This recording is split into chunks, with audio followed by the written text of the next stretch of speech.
Okay, now we're going to move to the next fallacy, which is called red herring.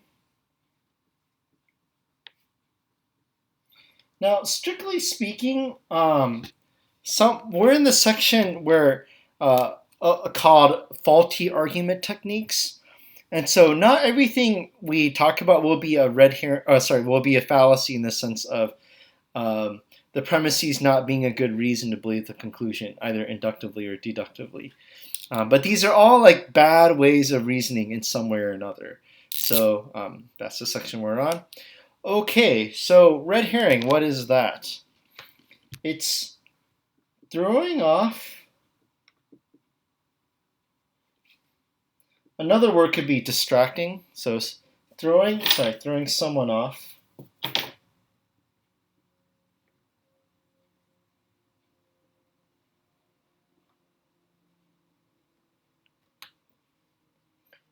With an irrelevant point to try to prove a point.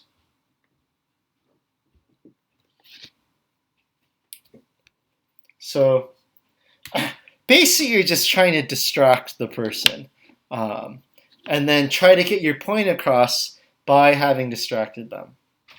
So you'll hear the term red herring in pop culture on the news. Somebody might say, well, that's a red herring. What they're basically saying is like, you're just distracting from the main point. That's what's going on.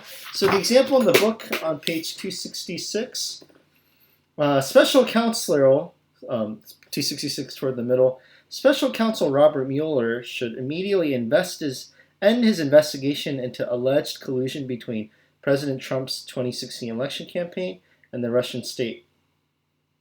Despite an onslaught from the fake news media, the president continues to have high approval ratings and has presided over multiple economic and diplomatic successes.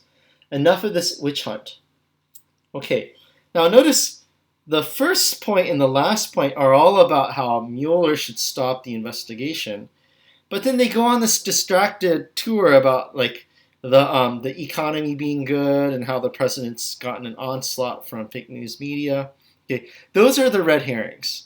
Okay, and they're trying to throw the person off with an irrelevant point to try to prove a point. So that's going to be red herring.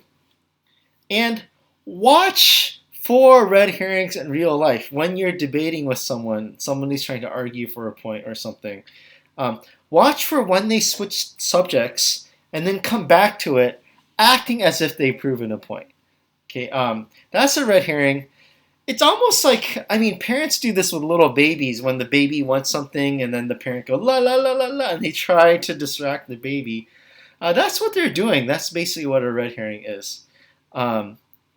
Okay, now that's red herring thought of as a fallacy or as a faulty argument technique. It might help to know the origins of what a red herring is. A herring is a type of fish. It would be red and smelly, and they would use this to train dogs who are hunting and trying to pick up a scent and try to catch something.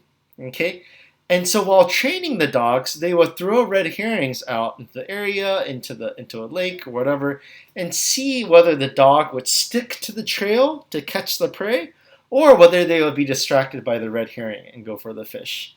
Okay, and the point is, just as the trained dog will stick to the actual trail, keep up with the scent for chasing after the prey, so we should keep our mind on the actual argument at hand and the actual topic and not get thrown off by an irrelevant point.